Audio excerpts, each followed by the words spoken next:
Praise the Lord. Good morning. आज ये अच्छी सुबह क्यों है? क्योंकि आज पवित्र दिन है, आराधना का दिन है, परमेश्वर को भक्ति देने का दिन है।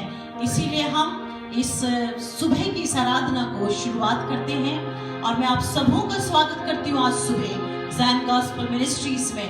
प्रभु हम सबों को जब इकट्ठा कर रहा है कि हम एक साथ मिलकर प्रभु यीशु मसीह की आराधना करें, तो मैं आपके सामने एक वचन पढ़ना चाहती हूँ। जो वचन है भजन संहिता 57। परमेश्वर के अनुग्रह के द्वारा परमेश्वर हमें पूरे इतवार पूरे सप्ताह में संभाल के रखा और होने दिया कि हम इस इतवार में फिर मिलकर प्रभु यीशु मसीह की आराधना कर सके। और मेरा विश्वास है आप सब इकट्ठा हैं आज सुबह। मैं आपके सामने पढ़ रही हूँ भजन संहिता 57। हे परमेश्वर मुझ पर अनुग्रह कर, क्योंकि मैं तेरा शरणागत हूँ, और जब तक ये विपत्तियां निकल न जाएं, तब तक मैं तेरे पंखों के तले शरण लिए रहूंगा। मैं परम प्रधान परमेश्वर को पुकारूंगा, ईश्वर को जो मेरे लिए सब कुछ सिद्ध करता है। ईश्वर स्वर्ग से भेजकर मुझे बचा लेगा जब मेरा निकलने वाला निंदा कर रहा हो। परमेश्वर अपनी करुणा और सच्चाई प्रकट करेगा। मेरा प्राण सिंहों के बीच में है, मुझे जलते हुओं के बीच में लेटना पड़ता है, अर्थात ऐसे मनुष्यों के बीच में जिनके दांत बर्छी और तीर हैं और जिनकी जीभ तेज तलवार है। हे परमेश्वर, हालेलुया, तू स्वर्ग के ऊपर अति महान और तेजोमय है। तेरी महिमा सारी पृथ्वी के ऊपर फैल जाए। उन्होंने मेरे पैरों के लिए जाल लगाया है, मेरा प्राण ढला जाता है। उन्होंने मेरे आगे गड्ढा खोदा, परंतु आप ही उसमें गिर पड़े। हे परमेश्वर, मेरा मन स्थिर है, मेरा मन स्थिर है। मैं गाऊंगा वरन भजन कीर्तन करूंगा। हे मेरी आत्मा जाग जा, हे सारंगी और वीणा जाग जाओ। मैं भी पौ फटते ही जाग उठूंगा। हे प्रभु, मैं देश के लोगों के बीच तेरा धन्यवाद करूंगा। मैं राज्य राज्य के लोगों के बीच में तेरा भजन गाऊंगा, क्योंकि तेरी करुणा स्वर्ग तक बड़ी है और तेरी सच्चाई आकाश मंडल तक पहुंचती है। हे परमेश्वर, तू स्वर्ग के ऊपर अति महान है, तेरी महिमा सारी पृथ्वी के ऊपर फैल जाए। यहाँ पर दाऊद बड़े टूटे हुए मन से ये प्रार्थना या एक विनती कर रहा है कि जब तक ये आपत्तियां निकल न जाएं, तब तक मैं तेरे पंखों के तले शरण लिए रहूंगा। मालूम है ऐसे क्यों कहता है? क्योंकि उसको मालूम है 5वें पद में लिखा है, क्योंकि परमेश्वर स्वर्ग के ऊपर अति महान और तेजोमय है। और फिर आगे 10वें पद में लिखा है, क्योंकि तेरी करुणा आकाश से स्वर्ग तक फैली हुई है, तेरी सच्चाई आकाश मंडल तक पहुंचती है। हम क्यों परमेश्वर के पास अपनी आपत्तियों पर विपत्तियों में क्यों आते हैं? क्योंकि हम जानते हैं, मनुष्य जानता है, चाहे वो माने ना माने, मनुष्य जानता है कि उसकी करुणा आकाश में ऊंची है। इसीलिए मत्ती के सुसमाचार उसके 23 अध्याय के 17 पद में लिखा हुआ है, यीशु ने कहा, जैसे मुर्गी अपने बच्चों को अपने पंखों के तले रखती है, वैसे मैंने भी चाहा, पर तेरे बालकों ने नहीं चाहा। कितनी अद्भुत बात। आज भी प्रभु, आज सुबह मेरी विनती है परमेश्वर से, जैसे यीशु की विनती थी कि मैंने चाहा, वैसे आज परमेश्वर की इच्छा है कि जब तक ये आपत्तियां, जब तक ये विपत्तियां निकल न जाए, उस महान सर्वशक्तिमान परमेश्वर के जो कणों में और जो स्वर्ग में, जिसका सिंहासन स्वर्ग में है, जिसके भी पृथ्वी पांव रखने की चौकी है, हम सब परमेश्वर के लोग, हम सब उसकी जो जाति हैं, हम परमेश्वर के पंखों के तले शरण लिए रहें, क्योंकि पंखों के तले शरण रहने में हमारी सुरक्षा है। जैसे मुर्गी अपने बच्चों को जब परेशानी आती है, चील आते हैं या कुछ ऐसे जानवर आते हैं, वो तुरंत अपने सारे बच्चों को, चूजों को अपने पंखों के तले समेट लेती है। ऐसे परमेश्वर ने भी चाहा, हमको भी आज ये विनती करनी है, प्रभु मैं तेरे पंखों के तले, तेरे शरण स्थान, तू जो मेरा गढ़ है, तू मेरी चट्टान है, मैं हमेशा तुझ में छिपना चाहता हूँ, क्योंकि तेरी करुणा लिखा यहाँ पर वो महान है, तेरी करुणा स्वर्ग तक बड़ी है। हालेलुया। प्रभु आप सबों को बड़ी आशीष दे। हम जब तक आपत्तियां निकल न जाएं, जब तक ये महामारी निकल न जाए, तब तक परमेश्वर की शरण लिए रहें, उससे बाहर मत आइए, उसके बाहर हमारी सुरक्षा नहीं है। हालेलुया। प्रभु के नाम की स्तुति हो। Thank you, Jesus. Thank you, Lord. Thank you, Lord.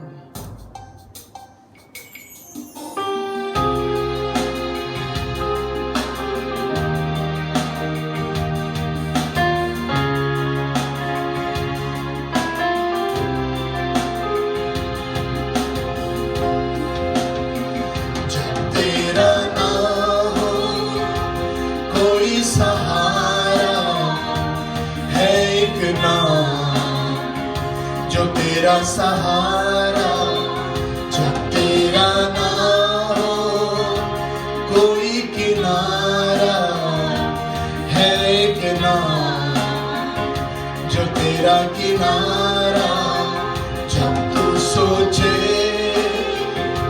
निर्बल है तू, है एक नाम जो होगा तेरा बल, यीशु नाम, यीशु नाम, पुकारो तुम यीशु नाम, यीशु नाम, यीशु नाम, पुकारो तुम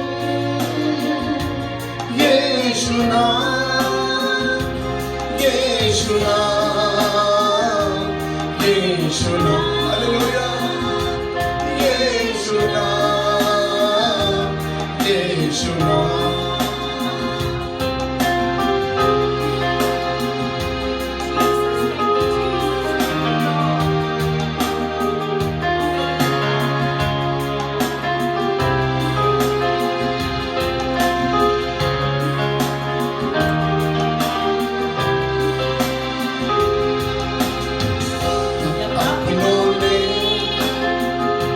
छोड़ा तुझे है एक नाम जो सीने से रखता तुझे, जब तेरे शत्रु घेरे तुझे, है एक नाम बचाएगा जो तुझे, सबने कहा होगा तेरा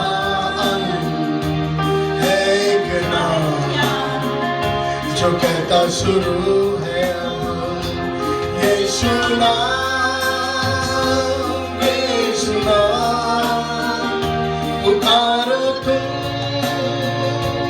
यीशु नाम, यीशु नाम, यीशु नाम, पुकारो तुम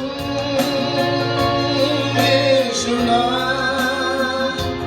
यीशु नाम, यीशु नाम, यीशु नाम, यीशु नाम, यीशु नाम, यीशु नाम।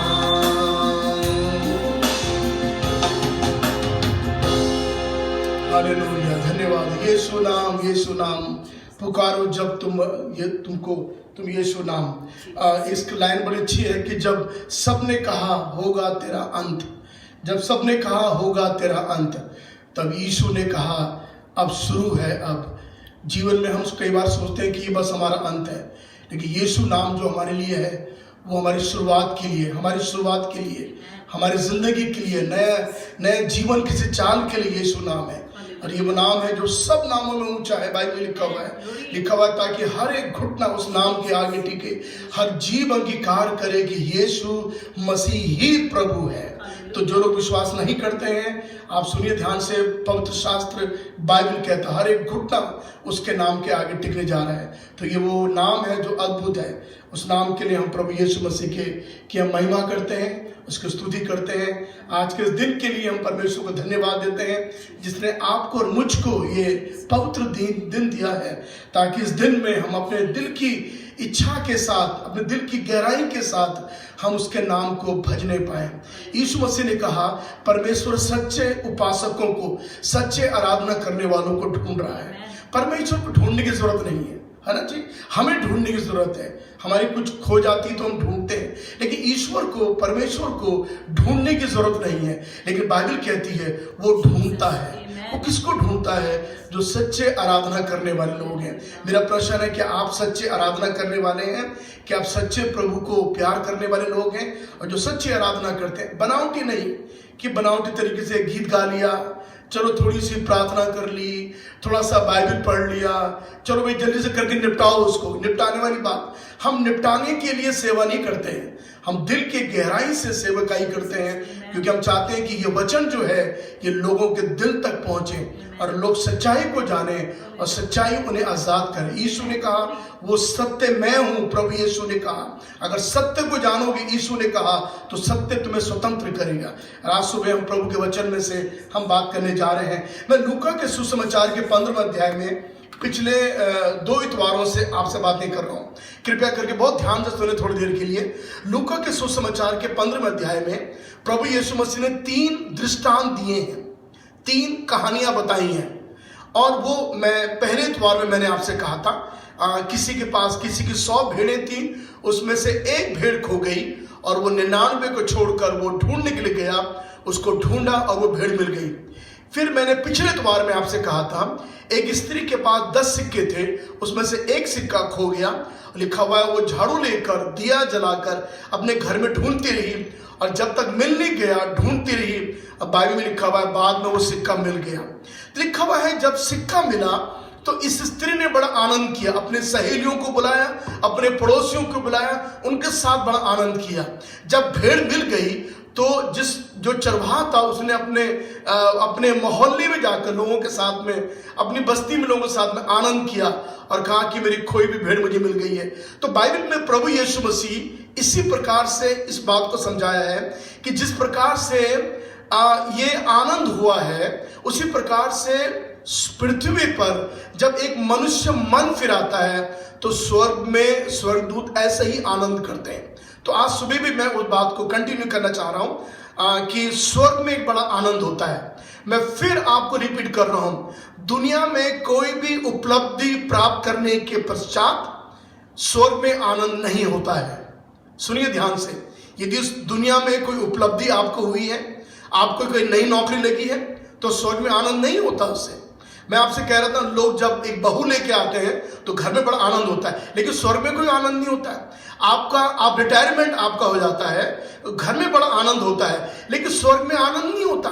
तो आप पूछेंगे सर ये आनंद क्यों नहीं होता? इसलिए नहीं होता क्योंकि ये दुनिया का आनंद है जो दुनिया में ही ठीक लगता है, लेकिन स्वर्ग का आनंद कुछ और है।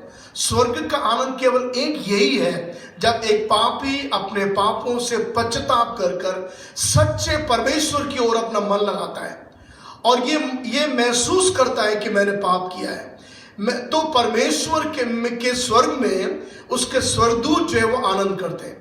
ये एक आनंद है। मैं ये कहना चाहता हूं हम जो फिजिकल लाइफ में जो भी आनंद है उसमें से केवल एक आनंद है जो परमेश्वर के स्वर्गदूत मनाते, वो ये है कि हमारे शरीर में रहते रहते जब हम मन फिरा लेते हैं, केवल एक ही ये शरीर में किया हुआ काम जो स्वर्ग में आनंद दे देता है।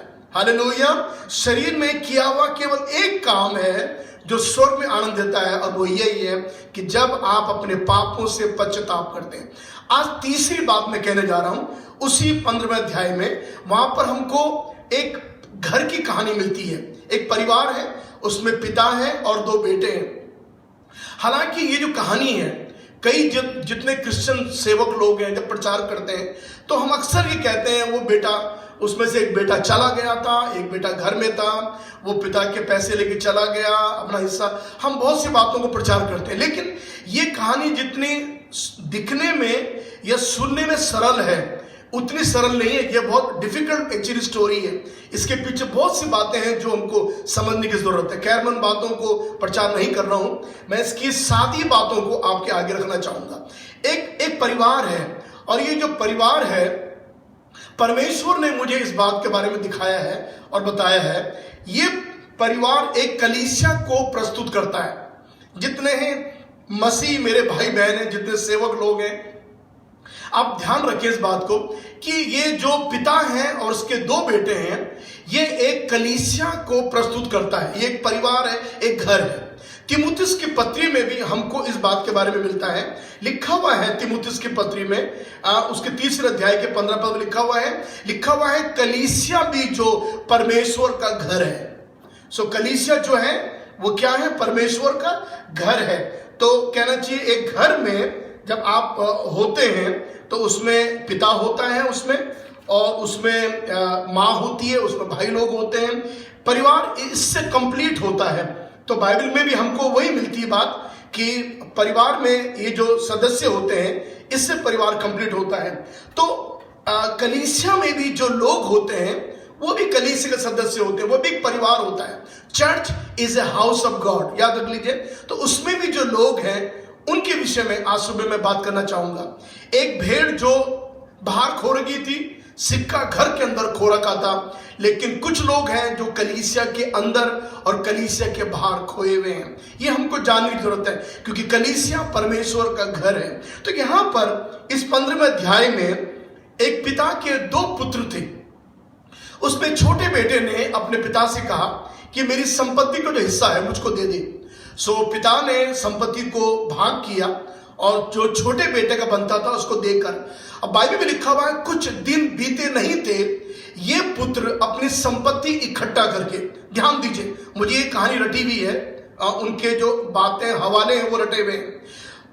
वो अपनी संपत्ति को, अपने हिस्से की संपत्ति को इकट्ठा कर कर, लिखा हुआ है कुछ दिन बीते ही नहीं थे वो संपत्ति को लेकर दूर देश चला गया, ऐसा लिखा हुआ है। और वहां उसने अपनी संपत्ति कुकर्म में खर्च कर दी। अगर हम उस पद को पढ़े ज्यादा अच्छा लगेगा, क्यों हम उस पद को पढ़े जो यूहन्ना लूका के 15वें अध्याय में है। पढ़िए उसका 13 पद। हाँ जी। और बहुत दिन ना बीते थे कि छुटका पुत्र सब कुछ इकट्ठा करके एक दूर देश को चला गया और वहां कुकर्म में अपनी संपत्ति उड़ा दी। आप ध्यान दीजिए, वो दूर देश में चला गया और वहां कुकर्म में अपनी संपत्ति उड़ा दी।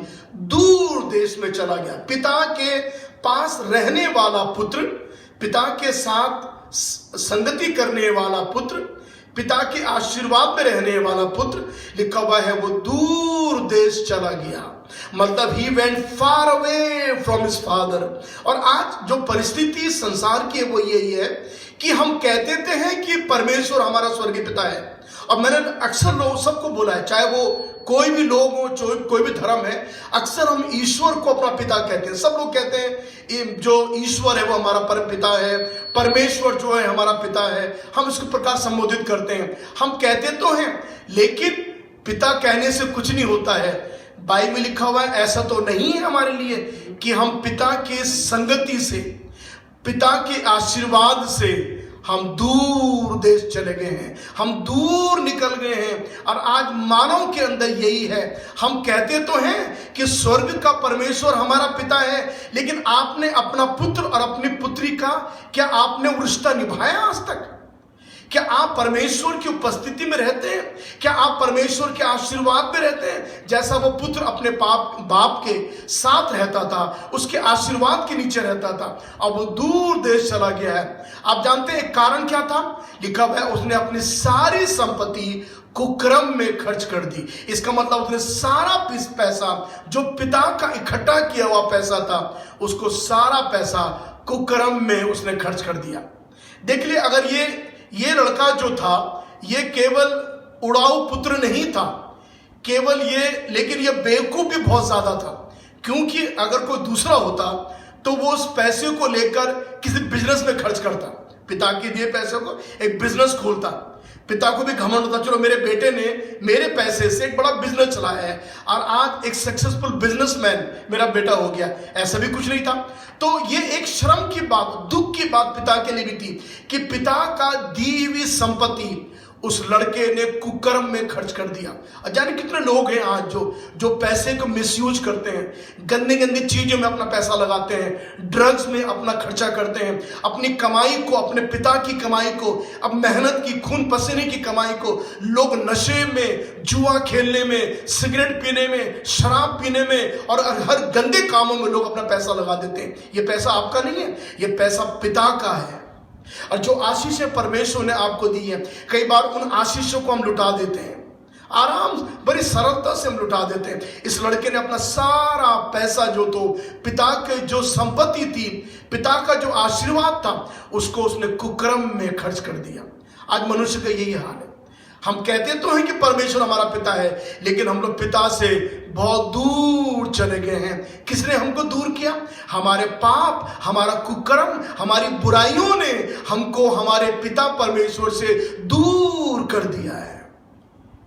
एक बार हम भी दूर थे। बाइबल इसलिए पौलुस इफिसियों के दूसरे अध्याय में कहता है, तुम भी एक बार मसीह परमेश्वर से दूर थे। हम दूर चले गए थे, हम दूर चले जाते हैं। बहुत से लोग माँ बाप के साथ रहना पसंद नहीं करते, उनको अय्याशी में पसंद है, उनको दुनिया की चीजों पसंद है, दुनिया का आनंद बहुत पसंद है, लेट नाइट पार्टी में रहना उसे पसंद है। वो पिता की संगति में नहीं रहना चाहते। हम कई बार परमेश्वर को पिता तो कह देते हैं, लेकिन हम लोग पुत्र होने का हक अब नहीं निभाते हैं। लिखा हुआ बाइबल में, ये सारी संपत्ति इसने कंगाल खर्च कर दी कुकर्म में, और बाद में कंगाल बन गया। सारा पैसा उसका खर्च हो गया। और लिखा हुआ है, जिस देश में वो रहता था उस देश में अकाल भी पड़ गया। बताइए जरा, सोचिए, जेब में पैसा नहीं है, ऊपर से अकाल पड़ गया। अब अकाल में खाना भी नहीं है, क्या करे?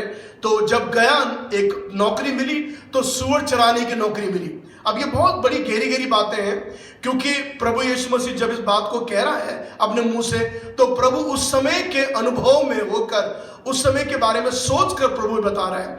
लिखा हुआ है वहां चला, सूअर चराने की नौकरी। जरा सोचो, घर में जब अभी सूअर चराने की नौकरी कर रहा है, और जो फलियां सूअर खाते हैं उसको खुद खाकर अपनी भूख को मिटाता था।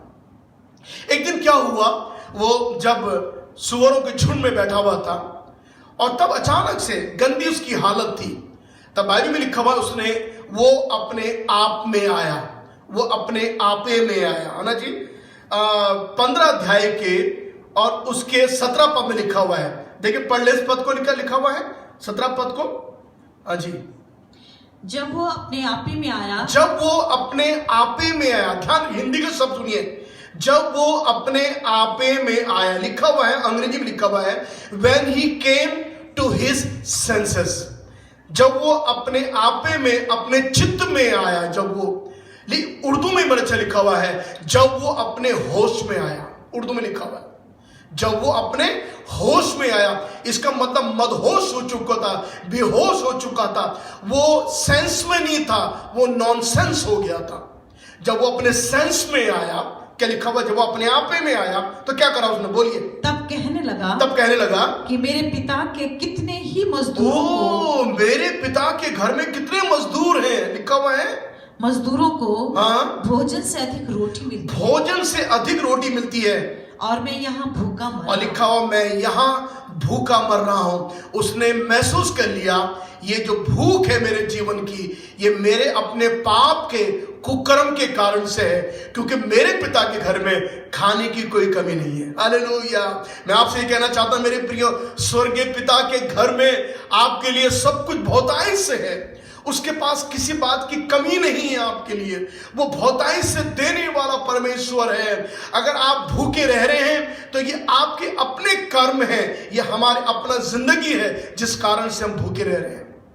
यदि हमारे जीवन में आशीर्वाद नहीं है, ये हमारे अपने कर्म है कि हमारे जीवन में आज ईश्वर की आशीष नहीं है। याद रख लीजिए, ये सेंटेंस बड़े हार्ड है, लेकिन ये सुनने वाली चीज है। कई बार बहुत सी आशीषें हमको नहीं मिलती है, ये हमारे अपने कामों के कारण से वो आशीष हमको नहीं मिलती है। बेटे ने महसूस किया, या मैं भूखा मर रहा हूं, मेरे पिता के घर में नौकर भोजन से अधिक रोटी खाते हैं। जरा सोचिए, मतलब मेरे पिता के घर में खाने की भरपूरी है। परमेश्वर के घर में, परमेश्वर के राज्य में खाने पीने की इन चीजों की, वस्तुओं की कमी नहीं है। उसके पास भंडार है, वो अपने भंडार से सारे मानव जाति को खिलाता है। उसके पास कमी नहीं है। कमी है तो हमारे पास है। ईश्वर के पास आशीर्वाद की कमी नहीं है। अगर आप आज कहते हैं आज मेरे पास आशीष नहीं है, अगर आप सोचते हैं, तो वो कोई दूसरा कारण नहीं है, कोई उसका, आप खुद उसके अपने कारण हो, जिस कारण से ईश्वर ने आपको आशीर्वाद नहीं दिया है। जरा सोचो, वो अपने आप में आया, और तब उसने क्या कहा? देखिए, एक बड़ी बात उसने बोली, और इस बात को उसने रिहर्सल में लाया। पहले उसने उसको पहले अभ्यास किया। क्या लिखा 18 पद में? मैं उठकर अपने पिता के पास जाऊंगा। हाँ, हालेलुया। लिखा हुआ है ऐसी बुरी अवस्था में, ऐसी गंदी अवस्था में, भूख की अवस्था में कहने लगा मैं उठकर अपने पिता के पास जाऊंगा। हालेलुया। मेरे भाई और बहनों, यही आपको भी करना है। अगर आपकी अवस्था बिल्कुल ऐसे ही हो रखी है, आपको उठना है। हालेलुया। जिस जगह आप बैठे हैं वहां से उठना है। जिन परिस्थितियों में आप गिरे हुए हैं उसमें आपको उठना है। और कहां जाना है? किसी मंदिर चढ़ जाने की जरूरत नहीं है, स्वर्ग के पिता परमेश्वर के पास जाना है। उसे कहना है। और देखिए इस बेटे ने क्या कहा, सुनिए, आप भी ध्यान से सुनिए क्या कहा उसने। और उससे कहूंगा कि पिताजी, हे पिताजी, मैंने स्वर्ग के विरोध, सुनिए, मैंने स्वर्ग के विरोध में और तेरी दृष्टि में पाप किया। क्या किया मैंने? पाप किया है। लोग इस शब्द को पसंद नहीं करते। इन दोनों में लोग कहते हैं हम क्यों बोले, हमने ऐसा कुछ किया ही नहीं। देखिए उस बेटे ने अभी पिता के पास गए नहीं है, लेकिन अभ्यास कर रहा है, रिहर्सल कर रहा है कि मैं अपने पिता से क्या बोलूंगा। जरा सोचो, इसका मतलब वो लड़का अपने आपे में आया, वो अपने होश में आया। मेरे प्रियो, मैं आपसे कह रहा हूं प्रभु का दास होकर अपने होश में आ जाइए, क्योंकि आपके पास समय है। अभी ऐसा ना हो समय निकल जाए। अपने होश में आ जाइए। लिखा बाइबल में, वो कहने लगा मैं अपने पिता के पास जाऊंगा। Hallelujah, hallelujah. और आज मेरी प्रार्थना है आप में से कई लोग उठकर खड़े हो जाएं और कहने लगे कि मैं अपने पिता के पास जाऊंगा। और क्या कहूंगा? पिता, मैंने स्वर्ग के विरोध और तेरे विरोध पाप किया है। जरा आप सोचो, उस लड़के की बात सोचो। जब उस लड़के ने महसूस किया कि मैंने पाप किया है, तो वो ये कह रहा है कि पाप मैंने अपने पिता के विरोध में नहीं किया केवल। सुनिए, जब आप किसी की हत्या करते हैं तो आप जिसकी हत्या करिए उस घर के विरोध में भी आप पाप करते हैं। भाई माना आपने किसी का पति होगा, या किसी का वो भाई होगा, या वो किसी का बेटा होगा जिसकी आपने हत्या करी, तो आपने उस परिवार के विरुद्ध तो पाप किया है। लेकिन उससे बड़ा जो पाप हत्या करने वाले ने परमेश्वर के विरोध में किया है। क्यों? क्योंकि जिसकी हत्या उसने करी है वो परमेश्वर की बनाई हुई सृष्टि है। ईश्वर ने उसको बनाया था, वो परमेश्वर की संतान थी, और आपने हत्या क्यों करी इसकी? तो हम क्या करते हैं, हम जब पाप करते हैं तो हम दो प्रकार के विरोध में हम पाप करते हैं। पहला विरोध जिसके साथ हम पाप करते हैं, एक तो वो पाप है, और दूसरा पाप जो है वो हम जो परमेश्वर के विरोध करते हैं। देखो इसने बोला मैंने जो पाप परमेश्वर के विरोध में किया है। देखो इसने अपने आप को पापी जान लिया, इसने अंदर अपने माफी को ले आया। एक बात मैं कह रहा हूं, आप कृपया करके ध्यान से सुन लीजिए। जितने लोग सॉरी बोलते हैं, अंग्रेजी में सॉरी एक शब्द होता है, आप चाहे कितने भी अंग्रेजी बोलने वाले हैं, सॉरी शब्द माफी नहीं होता है। मैं फिर बोलूं, चाहे आप कितनी भी अच्छी अंग्रेजी बोलते हो, सॉरी अंग्रेजी का शब्द माफी नहीं होता है। सॉरी का मतलब आप बुरा फील कर रहे हैं। मैं आपको उदाहरण दे रहा हूं। यदि किसी की आपने कोनी मार दी तो आप उसको सॉरी बोल सकते हैं। आपको बुरा लगा, कोनी लग गई आपकी, भाई साहब सॉरी कोनी लग गई मेरी। लेकिन उस आदमी का अगर आप थप्पड़ मारते हैं जोर से, तो सॉरी से काम नहीं चलेगा। आप समझ गए होंगे। अगर आपने उसको जोर से थप्पड़ मारा है तो आपको चाहिए, आप उसको बोलेंगे सॉरी नहीं, कहेंगे भाई मेरे तुम मुझे माफ कर दे, मैंने तुझे थप्पड़ मारा। अब आप समझ गए सॉरी। और तो अंग्रेजी में कहेंगे, अगर अंग्रेजी में कहेंगे my brother please forgive me, I have slept you, मैंने तुझे थप्पड़ मारा है, तुझे मैंने चांटा मारा है, मुझे माफ कर दे। ये सच्चा पश्चाताप है, सच्ची माफी है। लेकिन सॉरी बोलने से काम नहीं चलेगा। इस लड़के के अंदर सॉरी नहीं था, इसके अंदर माफी थी, माफी क्षमा थी कि मैं अपने पिता से माफी मांगूंगा। ये आपको भी करना है। अब ये सॉरी बोलना छोड़ो, छोटी मोटी चीज को चलता है, लेकिन जब हम पाप करते हैं स्वर्ग के विरुद्ध और अपने प्रियजनों के विरुद्ध में, तो हमको सॉरी नहीं फील करना, परंतु हमको माफी मांगना है। मुझे माफ कर दीजिए, मैंने पाप किया है।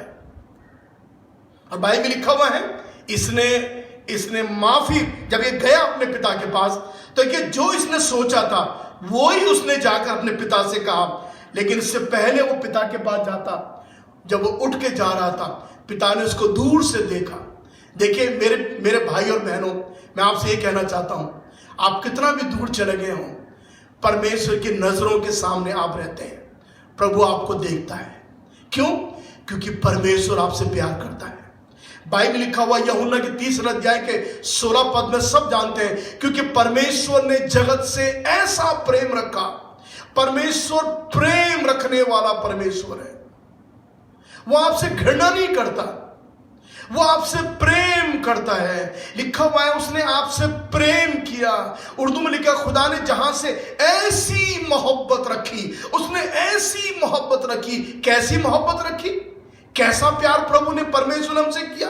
लिखा हुआ कि उसने अपना एक लौता पुत्र दे दिया, ताकि जो कोई भी उस पर विश्वास करे वो नाश ना हो परंतु अनंत जीवन पाए। सो परमेश्वर ने आपसे प्रेम करने के बाद आपको अनंत जीवन करने के देने के लिए ही परमेश्वर ने आपसे प्रेम किया। तो लिखा हुआ है, ये जो पिता था ये दूर से अपने बेटे को देखता होगा, रोज देखता होगा शायद। लेकिन एक दिन आया जब बेटा आता हुआ दिखाई दिया, वो एक बुरी अवस्था में, गंदी अवस्था में, कपड़ों में, शरीर में से बदबू आ रही थी। जब आया, पिता ने दौड़कर जाकर उसको गले लगाया। उसको बहुत सी आत्मीय बातें मैं कहना नहीं चाहता हूं, उसको गले लगा के उसको चुम्मा लिया। घर में आया, जैसे घर में लाया बेटे को, तुरंत से बेटे ने वही बात बोली जो उसने पहले दोहराई थी कि मैं अपने पिता से ऐसा बोलूंगा। उसने कहा, पिता मैंने स्वर्ग के विरोध में और तेरी दृष्टि में पाप किया है। मैं इस योग्य नहीं कि मैं तेरा बेटा कहलाऊं। अपने नौकरों में से मुझे एक नौकर रख ले। सुनिए, मैं आपसे बता रहा हूं, बहुत सी आत्मीय बातों का भेद इस अध्याय में है। आप बाइबल में कहीं नहीं पढ़ेंगे कि उसके पिता ने अपने बेटे को, उस खोए हुए बेटे को एक दिन के लिए अपने घर में नौकर बनाया। एक दिन के लिए नौकर नहीं बनाया। क्या करा?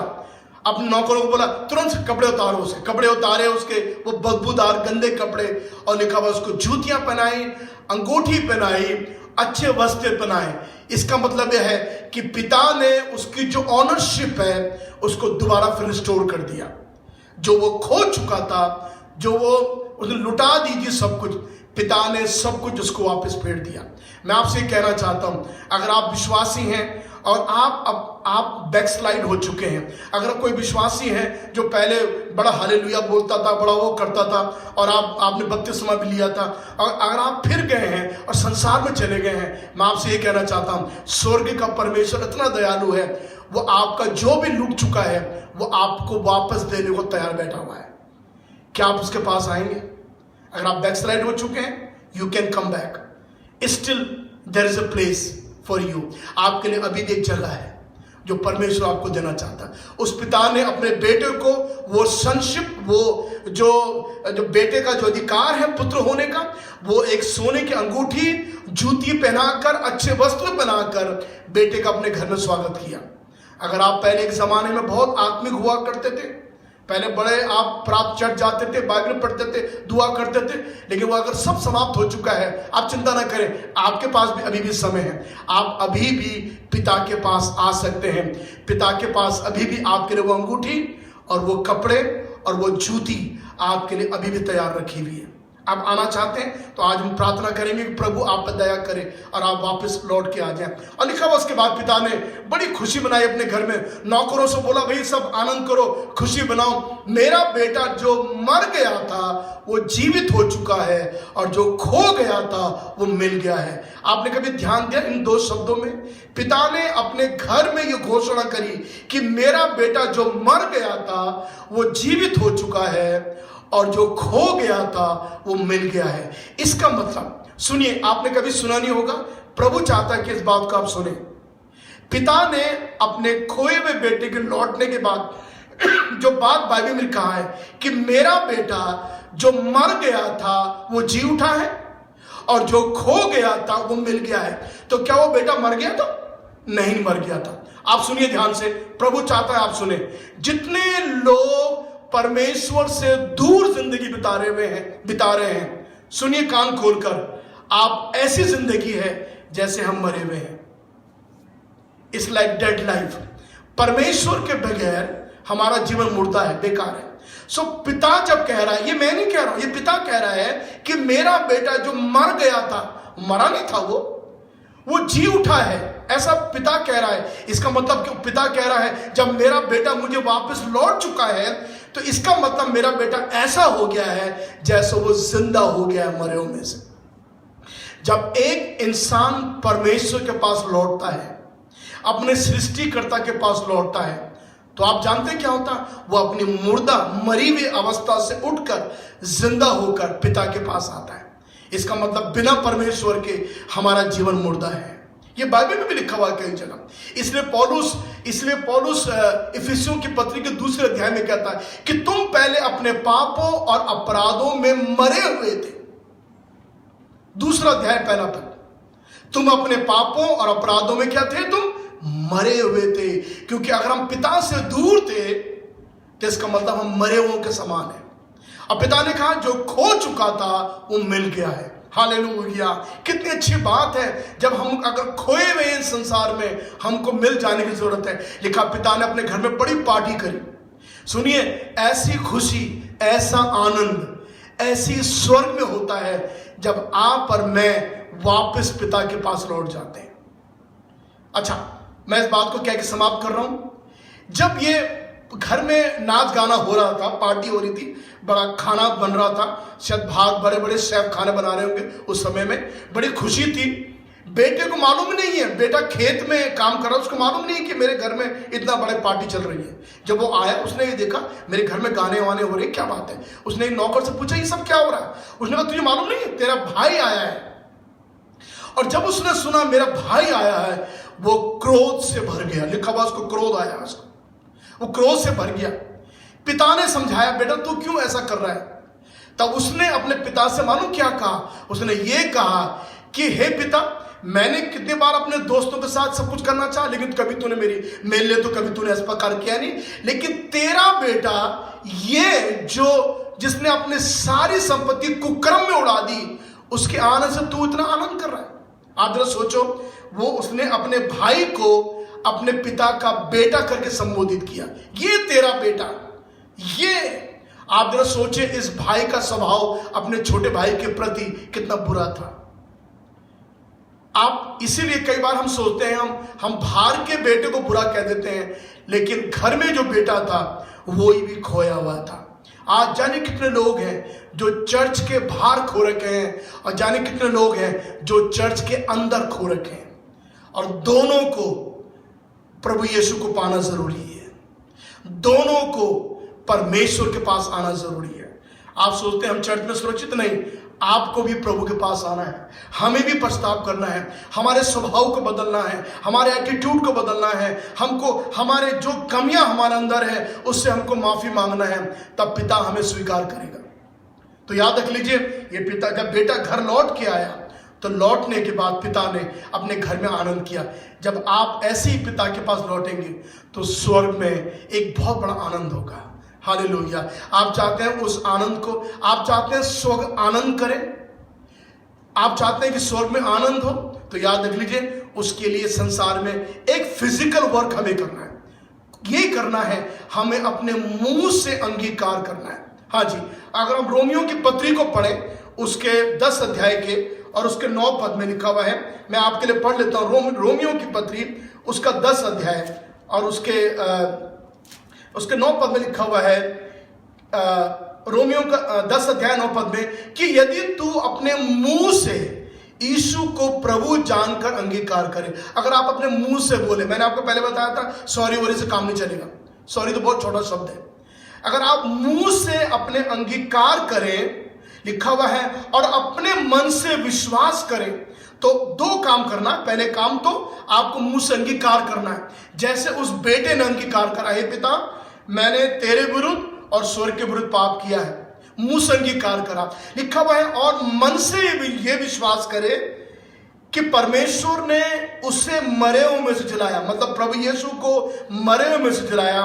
तब सुनिए, तब पौलुस कहता है तू निश्चय उद्धार पाएगा। हालेलुया! तू निश्चय उद्धार पाएगा अगर तू मुंह से अंगीकार करे, प्रभु आप पर दया करे और आपके जीवन को अपने हाथ में ले। और प्रभु काश आपको वो पश्चाताप की आत्मा दे, प्रभु मुझे माफ कर, मैंने तेरे विरुद्ध और स्वर्ग के विरुद्ध पाप किया है, मैं इस योग्य नहीं रहा, मैं समाप्त हो चुका हूं, मैं बिगड़ चुका हूं, मैं अशांत हो चुका हूं, मेरे मन में, मेरे जीवन में ईश्वर नहीं रहा। प्यारे प्रभु मुझ पर दया करो। अगर आप अपने मुंह से अंगीकार करेंगे तो बाइबल लिखा हुआ है तो निश्चय उद्धार पाएगा। आज लोग उद्धार पाने के लिए जाने क्या क्या कर रहे हैं। बाइबल एक सिंपल फिलॉसफी आपके आगे रख रहा है, एक सिंपल सी डॉक्ट्रिन आपके आगे रख रहा है। यदि तो अपने मुंह से अंगीकार करें, आपको कहीं जाने की जरूरत नहीं है, आपको कुछ बलि करने की जरूरत नहीं है, आपको दान पुण्य करने की जरूरत नहीं है। आपके कर मुंह से अंगीकार करना और विश्वास करना, बाइबल लिखा हुआ है तो निश्चय, निश्चय का मतलब ये होता है पक्का, बिल्कुल श्योरिटी है उसमें, तो निश्चय उद्धार पाएगा। अगर आप उद्धार पाना चाहते हैं उस बेटे के समान जो अपने बाप के पास लौटा था, वो उद्धार पाने के लिए अपने घर में जब आया, पिता ने उसका स्वागत किया। आखिरी बात आपसे कह रहा हूं, ध्यान से सुने। जब खोई हुई भेड़ को ढूंढा गया तो वो मिल गई। खोया हुआ सिक्का जब खो गया तो वो मिल गया। जब उड़ाऊ पुत्र, ये जो खोया हुआ बेटा जो था, जब ये चला गया, ये लौट गया। दूसरी बात, खोई हुई भेड़ को ढूंढने के लिए जाना पड़ा किसी को, खोए हुए सिक्के को किसी को ढूंढना पड़ा, लेकिन खोए हुए बेटे को ढूंढने के लिए कोई नहीं गया। आपने कभी सोचा? मैंने आपको पहले बताया बहुत सी आत्मिक बातें हैं इसमें। भेड़ को ढूंढना जाने पड़ा, सिक्के को ढूंढने के लिए ढूंढा गया, लेकिन बेटे को ढूंढने के लिए कोई नहीं गया। जबकि घर में बड़ा भाई था, वो ढूंढने के लिए जा सकता था छोटे भाई को, लेकिन वो नहीं गया। आप जानते हैं क्यों? क्योंकि भेड़ को ढूंढने की जरूरत है, सिक्के को ढूंढने की जरूरत है, लेकिन मनुष्य को ढूंढने की जरूरत नहीं है कि उसके अंदर इच्छा शक्ति है। उसको चाहिए वह अपनी इच्छा शक्ति में, अपने आपे में आकर, अपने सेंस में आकर वो खुद वापस परमेश्वर के पास लौट जाए। उसको ढूंढने की जरूरत नहीं है। सिक्कों को ढूंढा जा सकता है, भेड़ को ढूंढा जा सकता है, लेकिन मनुष्य को नहीं। मनुष्य को चाहिए वो खुद अपने आप परमेश्वर के पास आए, उसके पास इच्छा शक्ति है। जब एक मनुष्य अपनी इच्छा शक्ति में बड़े बड़े पाप कर लेता है, तो इसका मतलब उसको अपनी इच्छा शक्ति में ही परमेश्वर के पास में आना है। अपनी पूरी चेतना में, अपने पूरे होश हवास में उसको परमेश्वर के पास आना है। याद रख लीजिए, आपको भी ऐसा ही करना है। आपको प्रभु के पास आना है।